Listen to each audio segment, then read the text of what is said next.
একবার এক ইঁদুর লক্ষ্য করল যে বাড়িতেই ইঁদুর মারার ফাঁদ পাতা রয়েছে। সে খুবই ভয় পেল। ফাঁদটি অকেজো করার জন্য সে ওই বাড়িতে থাকা মুরগির সাহায্য চাইল। মুরগি ঘটনা শুনে জবাব দিল, ফাঁদটি আমার কোনো ক্ষতি করতে পারবে না, অতএব আমি তোমাকে কোনো সাহায্য করতে পারবো না। মুরগির কাছ থেকে এই উত্তর শুনে ইঁদুর খুব দুঃখিত হলো এবং ছাগলের কাছে গিয়ে সাহায্য চাইল। ছাগল ফাঁদের কথা শুনে বলল, ওই ফাঁদ বড়দের জন্য নয়, আমি এখানে তোমাকে কোনো সাহায্য করতে পারবো না। ইঁদুর ছাগলের কাছ থেকে কি উত্তর পেল, আবার দুঃখিত হলো। দুঃখ পেয়ে এবার গেল গরুর কাছে।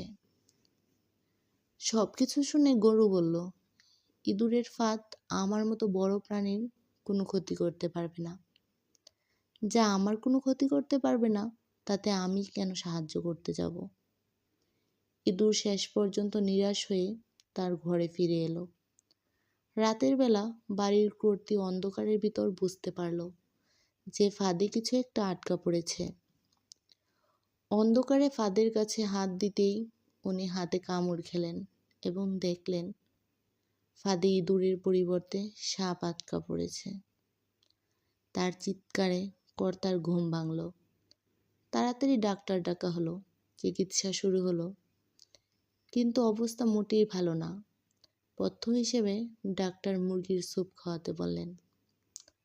স্যুপের জন্য কর্তা মুরগিটিকে জবাই করে দিলেন। অবস্থা আস্তে আস্তে আরও খারাপ হতে লাগলো।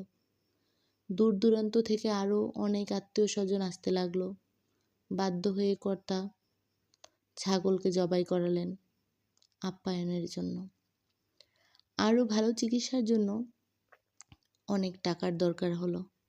অবশেষে বাড়ির কর্তা তাদের গরুটিকেই বিক্রি করে দিলেন। এক সময় বাড়ির কর্ত্রী সুস্থ হয়ে উঠল, আর এই সমস্ত কিছু ইঁদুরটি তার ছোট্ট ঘর থেকে পর্যবেক্ষণ করতে লাগলো। এখানে আসল কথা হলো, কেউ বিপদে পড়লে, কেউ বিপদে সাহায্য চাইলে তাকে সাহায্য করা উচিত, হোক সেই বিপদ আপনাকে স্পর্শ না করুক। বিপদগ্রস্ত সাহায্য করা মানুষের নৈতিক দায়িত্ব। কেউ যদি বিপদে পড়ে, খারাপ সময় পার করে, তার বিপদে উপহাস বা খুশি হওয়া উচিত নয়। দিন শেষে কাউকে কষ্ট দিলে, কারো ক্ষতির চিন্তা করলে আমরা নিজেই তার ফল ভোগ করব। একবার এক ইঁদুর লক্ষ্য করল যে বাড়িতেই ইঁদুর মারার ফাঁদ পাতা রয়েছে। সে খুবই ভয় পেল।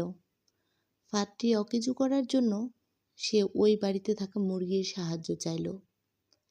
মুরগি ঘটনা শুনে জবাব দিল, ফাঁদটি আমার কোনো ক্ষতি করতে পারবে না, অতএব আমি তোমাকে কোনো সাহায্য করতে পারবো না।